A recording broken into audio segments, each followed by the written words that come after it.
Bienvenidos to San Juan. We're Liz and Dennis, and in this video, you're traveling with us to Puerto Rico as we explore the capital city of San Juan.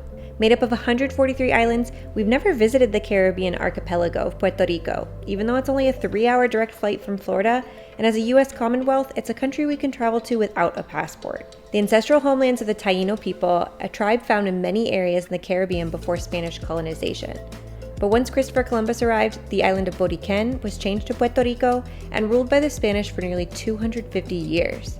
It became a hub for the Caribbean slave trade and was later taken over by the United States in the late 1800s. Despite its long history of foreign oppressors and its complicated fight for independence or statehood, Puerto Rico is a proud blend of Taino, African, and Spanish culture. It's the birthplace of reggaeton,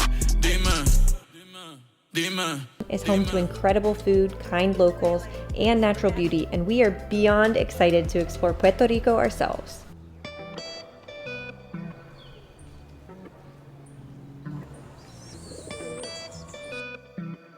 When most people hear San Juan, they think of the old city. This is the most historic area. It's home to those picturesque, beautiful, brightly colored colonial homes and the cobblestone roads. It is so charming, but there's so much more to San Juan. Roughly 76% of Puerto Rico's population lives in the metro area of San Juan, so there's a lot more to it than just this little area. There's the downtown area, which is home to some of the best restaurants in San Juan right now. You also have Condado, which is like high-end luxury shopping, very chic hotels. There's Ocean Park, which has more of a laid-back, beachy vibe to it. We're gonna be splitting our time between Old San Juan and downtown, staying in a hotel and an Airbnb to show you the different options available to you. We'll have recommendations for our top stays throughout the city and a link below if you are interested in seeing exactly where we stayed and where we recommend. We're starting in Old San Juan because it's where a lot of the top attractions are. You can see this area in like one day. It's quite small, even though on a map it looks like there's a lot to do and see. So we've walked around probably 3 or 4 times at this point. Very walkable. We definitely don't recommend having or renting a car if you're going to be staying in this area alone, because it would be absolute madness on these narrow cobblestone streets. But we've just been Ubering or walking around everywhere, and we've seen so much in a day. If you really want to spread your time out, you can definitely spend 2 days here and just take a leisurely stroll. But we're going to be heading to the fort to show you around. The Spanish fortified Old San Juan to protect it from pirate attacks, from other countries that were trying to invade. This was called the Rich Port. It was a very valuable area to control, and so lots of other countries were trying to take over it. So they built this 3-mile-long wall, and they had 5 gates that would allow passage of the goods that they were trading. The gate behind me is called Puerto San Juan, and it is the only original gate still standing from the colonial days. This is more of a symbolic gate. They didn't pass goods through here. It allowed the sailors to go directly to the church at the top of the hill and thank their God for their safe arrival and the safe voyage. Right now we're just kind of meandering down Paseo del Morro, which is a 1.5-mile long path. It takes you from downtown San Juan through the gate all the way to the Castillo. There's really beautiful views. You can see all of the boats cruising, some jet skis going by. It's such a nice day. This is such a beautiful area. We've been to a lot of colonial towns now, and I think this might be my favorite. It's really big, and it's just so colorful, and every time I come to a colonial city, I'm reminded of how much I love it. Colonialism? Don't love colonialism. I love the architecture of this era and the colors in a lot of these cities. That's about it. There are actually 2 forts in Old San Juan. This one is Castillo San Felipe de Moro, which is on the westernmost tip of Old San Juan. There's this beautiful green area out in front where people are flying kites right now. And there's also a gorgeous cemetery that juts up right against the Atlantic Ocean. Both fortresses are managed by the National Park Service today, which means if you have a National Parks Pass, you can get in for free, or it's $20, and that gains you entrance to both of the fortresses for 24 hours. The Spanish began constructing the fortress in 1533, finally completing it 250 years later. This fortress was built to perfectly defend attacking ships from all shores, which worked to a point. The Netherlands did attack in the 1500s and burnt the entire city of San Juan to the ground. It also housed the first lighthouse for San Juan and was later a part of the U.S. military outpost of Fort Brooke during the First and Second World Wars. Oh, this shade feels so good. Oh my gosh. I wouldn't have minded this post. So this fort only got action like twice after the 1700s. Oh, wow. Beautiful view. That was cool. A little staircase, now we're on the 2nd floor. Look at that.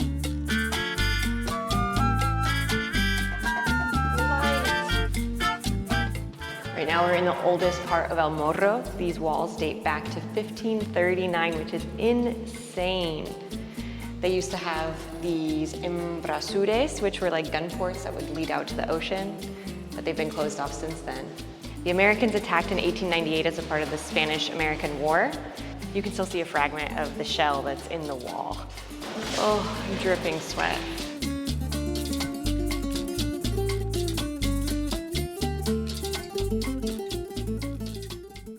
We're on a food and history walking tour that we booked with GetYourGuide. I love going on food tours. It's our favorite part of traveling. We love getting to try new cuisines. We've had Puerto Rican food before and we enjoy it very much, but I'm so excited to get to try it here, learn more about some of their traditional dishes. If you're not familiar with GetYourGuide, it's an online booking platform that has different tours and experiences that you can book in hundreds of cities across the world. We've used it to book things like food tours in Spain. It's how we gain access and can skip the line for really popular tourist attractions when we're visiting new cities. We're gonna be doing a few tours on GetYourGuide on this trip to San Juan. If you're interested in trying any of them, we'll have a QR code that you can scan to book your own experience, and I highly encourage you to check out GetYourGuide for your next vacation. We're gonna be going to 5 stops and trying, I think, 10 different dishes, including an alcoholic beverage, but it's also a history tour. We love the historical side of things as we're traveling, and we've already learned so much we didn't know about San Juan. Back in colonial times, the island was called San Juan Bautista, named after our patron saint. The city we are in right now, this was Puerto Rico. The foreigners, instead of saying, hey, I'm going to San Juan Bautista, they were not interested in traveling to mainland over there. They were only ever interested in traveling to the capital city, Puerto Rico. The people started using that name, Puerto Rico, Puerto Rico, Puerto Rico. They got so used to it that by the time the Spanish sent their paperwork over for the King of Spain to sign it, the king did sign it, but he did not realize that the Spanish had accidentally switched the names in the paperwork. So that is how Puerto Rico became San Juan and San Juan became Puerto Rico. Just a mistaken paperwork, supposedly. Passion fruit, maracuya, or what do they call it here? Parcha? A paleta. I don't like chewing icy stuff. It hurts my teeth, so I just have to suck. Everyone's finished. I'm like way behind. Inside of this church are the remains of somebody whose name you guys might recognize because he is the founder of Florida, but he is also Puerto Rico's first governor, Juan Ponce de Leon. I was not prepared for how hilly there's San Juan. I mean, it's a volcanic island with mountains, so I don't know what I was expecting. I think I was expecting flat, like Panama City or Merida, but it is quite hilly. Yes. Our first traditional dish that we're trying is carne frita, which is fried pork. It comes with tostones, which are green plantains that are flattened and then fried. We love tostones. Probably my favorite Puerto Rican thing ever. They're so delicious. It's like the best chicken nugget. Chicken nuggets. Pork nugget. That was a really big bite. Still chewing. We are going to be making some mofongo. It's going to be a crash course on mofongo making. This is so fun. With garlic butter in here, and we got a mortar and pestle, and we're just smashing away. We're looking for like mashed potatoes, she said, like a mixture between mashed potatoes and potato salad. So you still want a little chunky. Yeah, I think I'm there. That surface. Okay. Look at that. Well. No, technique didn't work. Yay! The plantains that we smashed are so flavorful with garlic from the butter. It's delicious. We got chicken mofongo, and they cook it in a sofrita, which she said is like a mix between cilantro, onion, and garlic with a little bit of olive oil. And it's like the base of everything in Puerto Rican cooking. Very yummy.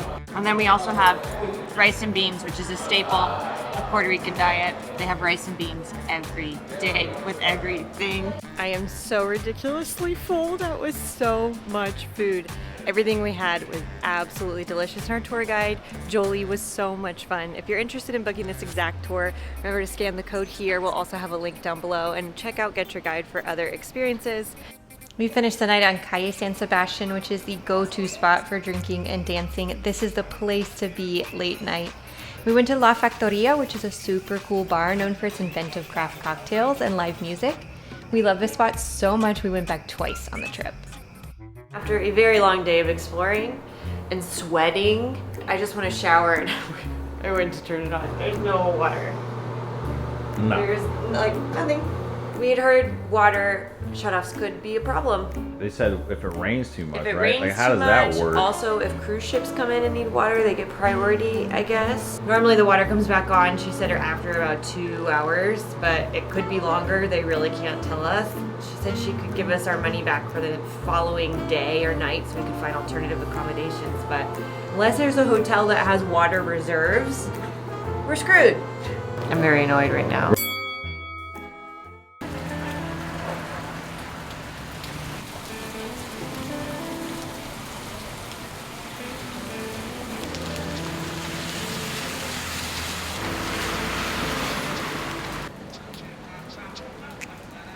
There's some really fantastic coffee spots throughout Old San Juan. Puerto Rico was really famous for its coffee. 100 years ago, it was actually producing some of the best coffee in the world. The Pope was bringing it in and then getting it imported to be the coffee that he drank every single day. It's no longer producing coffee like it once did, but you can still find several coffee houses that are not only producing it, like growing it here, but also roasting it here for sale and to enjoy as a beverage. We're gonna have a list of some of our favorite places to grab some breakfast. But this morning we came to Spiga. It's a new spot and they are known for baking like fresh breads and these brioche rolls, and they have changing flavors.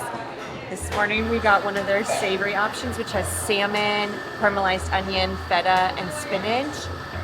It is so freaking good. I also got a guava roll, and Dennis got an egg and sourdough sandwich with Swiss cheese. It has some pesto on there.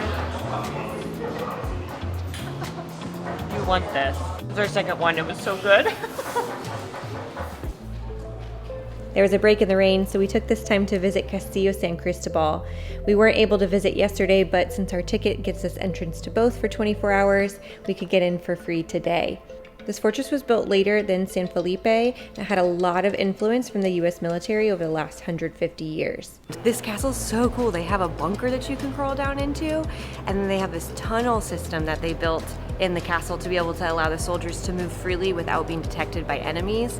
We just went through the longest tunnel and it was wild. Definitely a completely different experience, so make sure you visit both if you're coming here.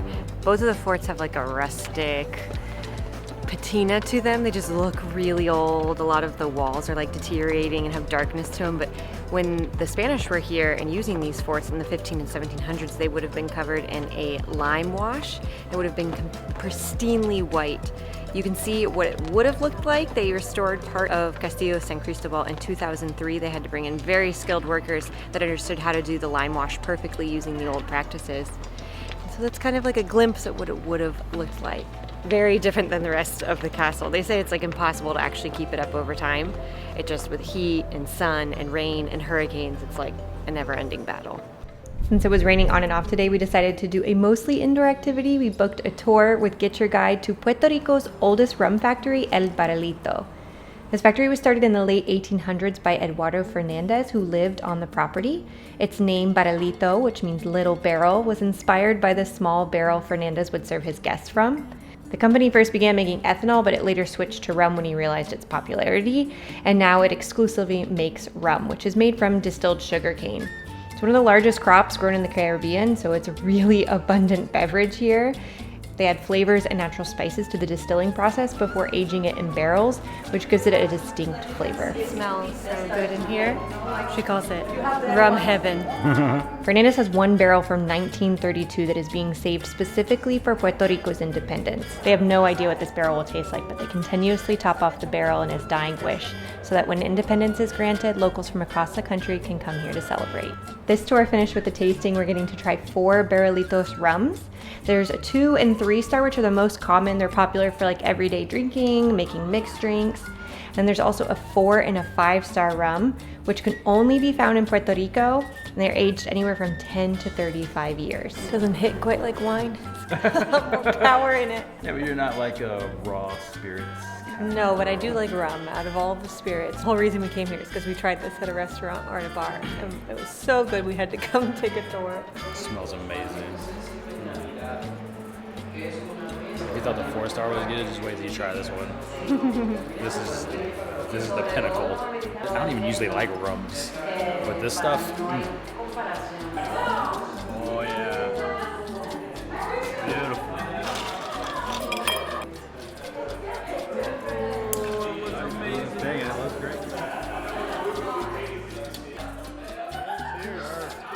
I loved this tour. You can also visit the Bacardi rum factory if you're into Bacardi, but I really liked coming to Berlitos because it was just a smaller, more intimate experience. I mean, it's the oldest rum maker in all of Puerto Rico. There's a lot of history here. There's only 4 people on our tour, and I feel like it was a really good price for what you're getting out of it. Not only did we get to try all 4 of their aged rums, a 5-star is over $700 for a bottle. So just to even get to try that is a total steal. You also get a little token at the end so you can get one of their cocktails at the bar. And it was raining today, so it was like the perfect way to spend the afternoon, get to learn about the history, taste some delicious rums. If you're interested in booking, we will have information down below. One spot you cannot miss if you're coming to Old San Juan is Choco Bar. It's home to the Cortez Chocolate Company. Been in business for over 100 years and it is iconic Puerto Rico. This is like the chocolate of the country. One thing that's very unique about it is coming to get a hot chocolate, but all of them are served with a little bit of cheddar cheese. You're supposed to take the cube of cheddar cheese and put it in your hot chocolate, leave it at the bottom and let it melt, and then at the end you have like a melted, gooey, savory treat. We got one that is called Montezuma, and it has chili in it, so it's got a little bit of spice. I got mine dark chocolate, 70%, and it's got its normal. They also have a full menu of Puerto Rican dishes that you can get. They have brunch all day long. They have something called chocolate waffles that I've heard are to die for breakfast. This is perfect right now. It has been raining cats and dogs all day. How is it? It's definitely a new experience with like a hot chocolate. But my grandmother used to make these little snacks that had a saltine cracker, cheddar cheese, and a melted marshmallow on top. And it takes me back there, so I'm actually into it. Like, would I want cheddar in my chocolate all the time? Probably not. But I like this. I'm into it. We were sitting here enjoying our hot cocoa and someone came up to us and was like, do you want to hear the backstory of this? Happens to be the now owner, who is the 3rd generation of the original founder of the company. The original owner was in the Dominican, a hurricane hit and ruined his rum factory. He wanted to come home, so he started to collect on his debt. Someone wasn't able to pay the debt, so they paid him in a chocolate making machine. So he switched to chocolate making, and that's how this company came to be. At one point, they started putting these little books inside of the chocolates, and they made it really affordable. Literacy was kind of a challenge back in those days in the olden times. And so by giving access for just a quarter for one of these chocolate bars, not only did they get chocolate out of it, but they also got a book. And it really helped kind of move Puerto Rico into a new age of literacy that's very much embraced and a big part of their culture today. They still have a foundation here that helps the local community. After Hurricane Maria, they started one for mental health and coping with the trauma that came with the hurricane. They do it through arts. So the second story is all dedicated to their foundation where they have artwork here. It's definitely makes me love this place that much more. I thought it was kind of a touristy attraction, but this is definitely a really cool piece of Puerto Rican history and a major important part of the community. The next morning we grabbed an Uber and left Old San Juan, checking into our hotel in the Miramar neighborhood. And since the sun was out, we had a super quick breakfast at Cafe Regina's, which was delicious, and we headed straight for the beach. We're finally getting a beach day. The weather has not been very cooperative for us. It's been raining a lot off and on. There's some really ominous clouds behind us, so I don't know how long this beach day is gonna last, but we're taking advantage of what we can. We came to Escambron Beach, which is the closest to Old San Juan. I heard Isla Verde and Ocean Park are supposed to be like the most picturesque. It's that sandy, long beaches with all of the palm trees lining it. You also have Condado Beach, but we came to this one specifically because it is home to a marine park, which makes it a fantastic spot for snorkeling. We already heard some people saying they saw some sea turtles while they were snorkeling around. We have our own snorkel gear because we love snorkeling everywhere we travel, but if you didn't want to pack yours or you're not comfortable snorkeling, you can book a guided tour here. And anytime you get in the water, particularly around sea animals, reefs, make sure you're wearing reef-safe sunscreen, or forego it altogether and just use like a sun hat and a sun shirt. That's so much better for the biodiversity of the area that you are exploring. I'm just gonna chill and read my book. At the time I have an ear infection and I don't think swimming in the water would be the best for me right now. We're quite sad about it. Let's do this.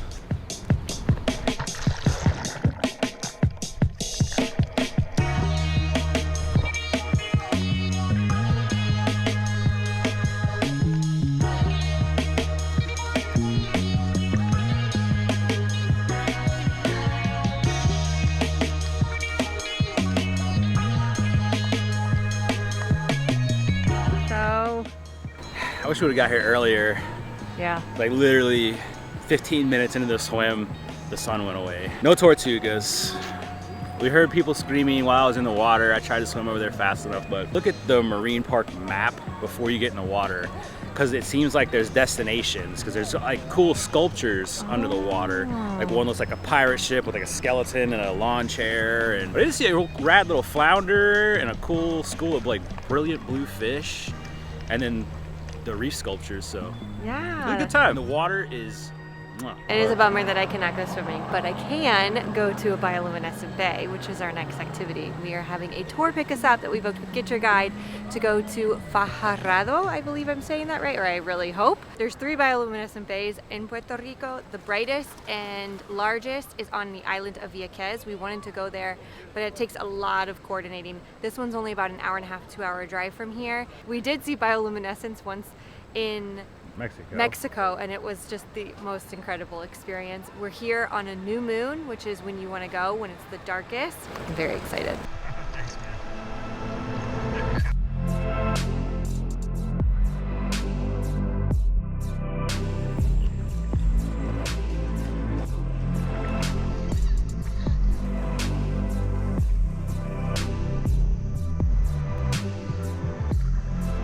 Last night's bioluminescence was insane. I highly encourage you to experience it yourself. Unfortunately, we don't have the right camera equipment to capture in such a low light setting. It was like almost pitch black once the bioluminescence came back and we were paddling through the mangroves. But honestly, at times it felt like we were in Avatar. We could see fish swimming by and they were glowing as they moved through the water. And on the paddle back, the fireflies came out and it was just so special. You can book the exact tour we took here. I definitely think it should be at the top of your list if you're coming during a new moon cycle. If it's going to be a full moon or close to a full moon while you're here, you should probably skip that activity. Another really fun thing to do, probably the top activity for a day trip from San Juan, is visiting El Yunque rainforest. It's about an hour to an hour and 20 minutes from here. You can visit waterfalls, go sliding into the river. You can go on a bunch of hikes. Unfortunately, because of the weather, every single day we've not been able to go. We had it booked twice and they canceled last minute because of potential flash flooding. If you're coming here during dry season, which is November to April, I highly recommend you put that at the top of your bucket list. You can book the exact tour that we were going to take here. Man, this rain's really bumming me out. We were literally about to go to the beach. We were like, okay, they canceled El Yunque. We'll just spend some more time relaxing. We walk outside in our bathing suits and it starts raining. We were like, turn it around. Wrap it up. But since it's raining, we are going to visit a new area that our Uber drivers, several of them, have recommended to us called Distrito T-Mobile. It's like a new indoor arena that has restaurants, live music, dancing, bars. It's supposed to just be an immersive, super cool experience. It has like 7,000 reviews, almost 5 stars. There's also a zip line there to do, which is wild. Obviously, we're not doing that today, though. No zip lines with this weather. It's right across the street from our hotel. We could have walked in like 2 minutes, but because of this rain, we're taking the free shuttle from the Hyatt. Oh, I can already hear the music. Right now we're in the Santurce neighborhood, which is like a very up and coming neighborhood. It's going through a renaissance. It wasn't a place you really wanted to hang out a few years back, but now it's home to some of the best restaurants, some of the great bars for dancing, awesome drinks. We were told that this isn't exactly an area you just want to walk around freely at night, particularly. So if you are going to be coming to Santurce, I highly recommend it, but just make sure you're heading straight to the destination. The one area you can kind of walk around is over by La Placita, which is the top spot for late night dancing and cocktails. Our last meal in San Juan is at Vianda, which is one of the best restaurants in all of San Juan. We went to an amazing cocktail bar before this, and their food looked so good. I was like, maybe we'll just cancel our reservation at Vianda. And I told them we were going to maybe cancel. They were like, no, go to Vianda. I can already tell it's going to be super amazing dining experience. We started with morcilla. It also has pig head in the fritter, so they're like croquetas. They're these perfect little beautiful balls. It has a sweet ají jam on it, which I don't really know what that means, but they look beautiful. I also don't think I'm supposed to be eating this with my fingers, but whoa, wow. Just come here. Guess this is her now. I was made to be like in Latin countries where I can just dance all the time. All right, give us the facts, Okay. mate. Panama. I said Panama because I'm used to coffee from Panama. It does. Puerto Rico, that's the country we're in. Yeah, there we go. You need more coffee. I know.